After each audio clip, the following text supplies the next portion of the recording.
You're so funny. Counting down is not your thing.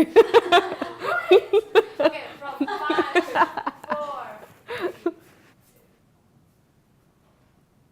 Hey guys, welcome to Build Curious. I'm Grace, and we are just about to interview an artist actually. Not even just an art student. She's been an art student, but this is Napsi. Yay. So Napsi's from South Africa, and tell us a little bit about what kind of art you do. Mainly it's mold and cold casting. That's my ultimate favorite.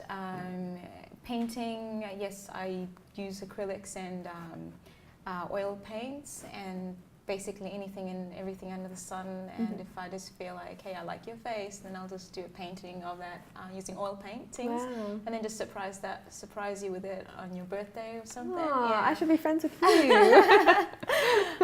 But mainly with the mold and cold casting, that actually works out so much better for me because it all goes out to the gift shops, and then I have a chance to run workshops and teach others because people just don't realize how basic it is, and how easy it is, and you can just have some of the most amazing works come out of it.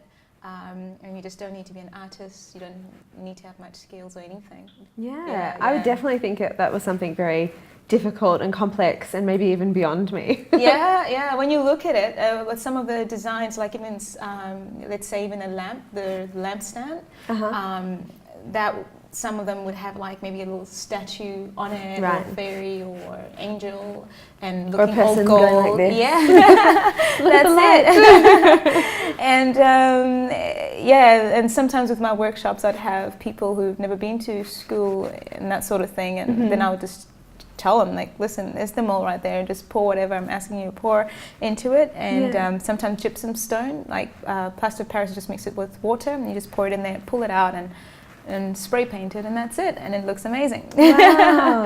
yeah. That's cool. So when you run these classes, is it more a case of the molds are already made and then people just sort of pour the plaster cast into it? It's whichever way you want to go about it. Yes, they're already made, like I make them, and then I can still teach you how to make the molds, because even that is just silicone rubber and catalyst. Then you just, if you want to duplicate, let's say a gift that you really liked from wherever you got it, then I can just always show you how to make the mold. And then sometimes somebody might walk in and just like, I actually like those pieces. Do you have the molds of that? So they're ready made. Okay. So it's really. So it's kind of like having a plaster party. Yay! yeah, you could say that. Sounds like fun. Yeah. And this is your life. This is what you do. Yes, this is what I do. That's this really is what cool. I do. Yeah. And so what's the use for some of your works? Like, are they... Sometimes I can talk and sometimes I can't. Are they purely ornamental, or are they utilitarian at all? Are any of them lamps or vases or? Yes, it's like even toothpick holder, where you have an Italian man holding a little basket and he's that big, and then you just put toothpicks in that, and just that's not only just for gift shops. Like, I've walked up to a couple of restaurants and dropped quite a number with them. I'm like, where are your toothpicks? This is so much better. I mean, who doesn't need a toothpick holder shaped like an Italian man holding a basket of toothpicks? That's what I ask myself every day, really. Yeah, so it'll be that, and a soap holder, and then sometimes you can use that very same mold to make a candles molded in different ways. And then you use the food safe silicone molds to make your chocolates and all your other things, and you can even mold soaps and the other ones, and so it's just a great deal of fun. And then at the same time, you just make money, it's all good. You don't have to apologise for that. I'm sure no one's upset about that in the least. A commercially viable form of art. Why not? That sounds like so much fun. I love the idea of making edible art, and art that will wash you, make you clean if you make a soap. That's really cool. Yeah. And then after a while, when you've just been doing it for some time, I think you start looking at everything almost like in a different way, as like art, even the beadwork that you have happening there. That you can just make your own jewelry when it comes to molds. There's like no limitation as to what you can do, and even if you have a friend who has a baby, then you can always get the one where that one you just mix with water and you can just put their little feet and hands, and you can always have like that shape of their hands and feet, since like when they grow up you can always remind them of that or frame it, and so it's good in that way too, That's so wonderful. I love that. I think that's really cool, because for a lot of people who probably haven't studied art and who art is just something that other people do, that they leave it to the artist. It's like a whole world of things that they could be doing that they probably don't even know about. And it's like, and that's the thing, when you tell somebody I've made that, like I have a couple of pictures of some things, like if you take something like that, for instance. That's beautiful. And we'll be showing you these pictures, guys, as well. So beautiful. All you need to do is just pour silicone rubber, all over it, and just let it set like overnight, and then the next night you can just pour plaster of Paris in to make it like really solid. You mix it with wood glue, pour it in there, and then just pull that out, and but there's just a slight trick to that, but it's nothing to worry about, but it's that basic, that easy. That's amazing. And then you just have your own incredible like ornaments and work together with interior designers, to show, and gift shops and so forth. So this is, actually, that's a good question to be asking. What are the different outlets where you can sell your art, like online, markets? Online, and like mentioned, the gift shops.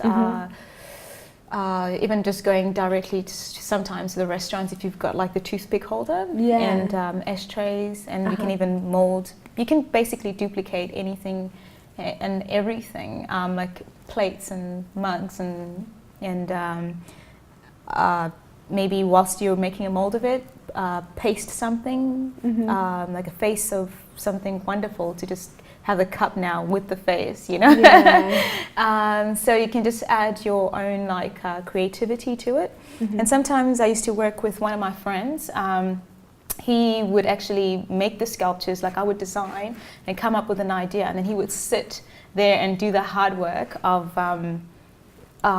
carving and putting it together, and then I'll just come back and be like, okay, add something small to it, you know, and then after that make duplicates of that we would sell to gift shops. And was that your artwork or his artwork? Well, my idea. His hard work. So you were the master. He was one of the people who helped make that happen. So we just work hand in hand, just as a team, and it's fun whilst you're making money and just being creative. And then at the same time, like, because I come from South Africa, I would actually run the workshops at times for people unemployed and who have no skills, and this works out well for them. And together with the fact that the way I realize it's just so basic that you can really keep it simple. You just mix that and that together and put it in there, and voila, you've got an item that one can go and sell, and never a day that you go without food. Very cool. That's amazing. So art with a heart. Wow. Yep. Can I steal that? I'm sure it's been said before. Nobody heard that. That is really cool. I love that there are so many different ways that you can, first of all, make the art, and second of all, that you can actually use it, for the greater good. Oh yeah. And you can be really creative with molds, like how I mentioned, where you can just dip a child's foot or their hands into this plaster of Paris, more like silicone one. Okay. But this one you mix with water, and once you pull the foot out, then you can, where the foot will be molded, then you can pour resin or plaster of Paris or just whatever. And if it's resin, you can use metal powders. So you can have more of a bronze-like finish, gold-like finish to it. So you'd have their golden foot framed and, on such and such a date, and this is how old they were, with maybe the picture of the little one there. So with that very same thing, because it sets within 3 minutes, I can just dip my face, and then like after about 3 to 4 minutes, it would have set, and then I just pour plaster of Paris, and you have my actual face, or have it like a bit of a bronze-like finish to it. I should have had the picture to back that up there. So you can have a clearer idea of how it is. And then with that, I came up with the idea of actually turning that into like a clock, where I get the gadget and the hour hand, minute hand, and then just pierce a hole, and then just put that there, and it's my face, and it's like, wow, you've got a clock face. A literal clock face. You just play around with all sorts of ideas when it comes to it. That's amazing. I've got to ask though, when you dipped your head into that silicone stuff, did you lose any eyelashes or eyebrows? It felt like you would, or you actually wish you would have, because they'd be like, just cut them all off. But even with that, you just put a bit of petroleum jelly, so it doesn't really stick that much. You can just like wipe it all off. Okay. Yeah. Wow. So that's why it's actually also quite safe and good for toddlers to dip their foot. Something to dip your feet into. Oh, that's so cool.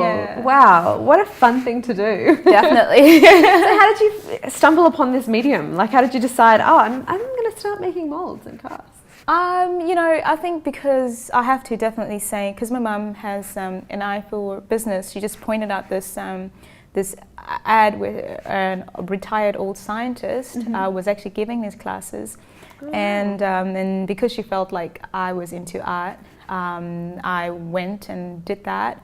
And even me, when I first got there, like the amazing things that he had up, and even making tiles and all sorts of things, I was like, I don't think I can do this. As much as I'm an artist, I'm interested, but I'm willing to learn. And then just after a couple of weeks, we were just making like this massive 1 kilogram weighing horse. And even after I had done it, I was like, oh my word, I actually did this. Yeah, of course. And then that's where it all started, thanks to him. And then when I had to go back, because I just needed him to just help me with a few things, then I just realized it passed on. So that was very close, whereas he would have had that happen without passing that really precious knowledge to me, you know. So you carry his legacy. Awesome. He's not here with us, but you are. Yeah. So it was actually quite lucky, because had it not been like for that, then I wouldn't have had this, and I just love it.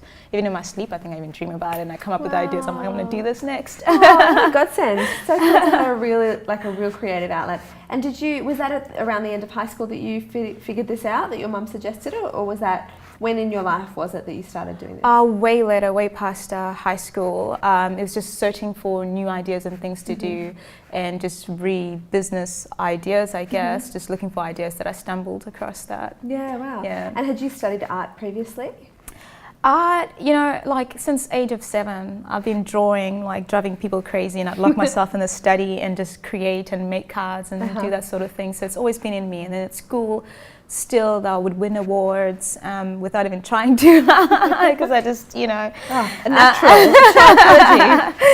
and so that's why you'd actually find me at times just sitting there and just doing caricatures of people just walking by, and and sometimes when people, they're not even aware, I just do a sketch, and creepy, but young enough, so it was okay. Well, and they take it from me like, oh wow, nice. So I'm like, okay, good. And then how much you want from me? I'm like, nah, it's what I do, it's who I am. Don't pay me. Yeah, and the thing is with that, when you love something so much, you just make all the excuses. Like my dad was into drawing, but he just started getting all busy that he lost the him being able to draw and all of that. So when you make time, like moments like that, and do that, then it's always there, and it can only get better, Yeah, it might seem a bit crazy, but it's crazy, to actually be so busy that you actually lose, I guess, maybe your talent or your gift, because you just don't have time for it. Yeah. So did you have to really make time for it?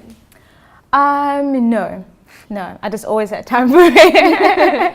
Time was for it. No. But I guess, if you just don't, you'll lose it. Yeah. And so in terms of an income and being an artist, is your art something that actually you get a sustainable income from? Definitely, especially when you start using it as functional art, making your bowls, your cups, and just more of a interesting design to it, and then the toothpick holders, the soap holders, and because you're making it yourself, and you can just play around with the materials where you just mix a bit of that, and the person you're selling it to doesn't know that you've actually spent less than $1 making this, and they're selling it in the shop for so much. Yeah. So they'll be like, bring it in. What do your pieces retail for? Can I ask? It depends, on the different pieces. I mean, you have some for just one. I don't know, the picture frame, one massive one. Yeah.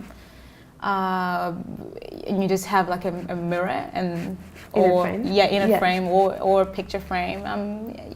You'd have something like that as big as that, the $500, and just depending what it is. And if you're going to be selling a box of tiles, and they'll just ask for you to bring them in volumes, so it's going to be a different case. I mean, the picture frame is just at one, and then the tiles, they just need so many of them. Yeah. So I'll be making more money out of the tiles. Even then, the toothpick holders? The toothpick holders, they're doing also well. And depending where they go, it's the prices they range, they change. Yeah. Wow. So we could even get a bargain on your toothpick holders. Why not? Depending on where we go. Why not? That's really cool. And so, but you did study art, right? Art, I mainly went into, when it comes to studying it, just throughout high school, and then just past that, I was just more into mold and cold casting because of my interest and the love of art. I just did my kind of informal training and because of my curiosity, but nothing past high school, just except the mold and cold casting bit. Yeah. And is it something that you think you would maybe one day study in a formal way? No, I don't know, maybe. It's just that I'm already doing so well with just mold and cold casting and, teaching that and and even when I do the paintings and the oils, they still sell and I'm doing pretty good. Yeah. So I'm just in a happy place, and then maybe, maybe in future I might, but I won't say for definite. So you oil painting as well? Oil paints and acrylics, yes. Wow. And are you self-taught with that too? Self-taught. That's amazing. Self-taught. And the things I've also learned along the way, remold and cold casting, they're just outside the classroom now, from what I was taught by our retired scientist, John. So, and then I've just actually learned with some of the because you can have some of the molds done in resin. Okay. And if you want to work with cheap material, you can still use plaster of Paris, but to make it more quality and more, so it's not so fragile, you just mix it with wood glue. So there are those sort of tricks. And then gypsum stone, it was really, really harder and a lot better. And you still use resin, and then the one I learned along the way is that you can have that, some of them that are actually plastic, where you basically, you're not using a lot of materials, but the finish is almost like you can take them to a toy store and even kids can play with it. Yeah. Wow. So, no limits. So fun. Well, there you have it, guys. There are no limits on your artistic potential and what you can do. It doesn't matter who you are, actually. Yeah. That's really cool. Well, I'm sure that's a really encouraging message for all of us. I know, as a little bit of a budding artist, maybe it's good to hear from someone else that there's a lot that you can do. Yeah. And you can have a lot of fun with it, and maybe even make a little bit of money. Oh yeah. Cool. Well, thanks for joining us here on Build Curious. We'll see you soon.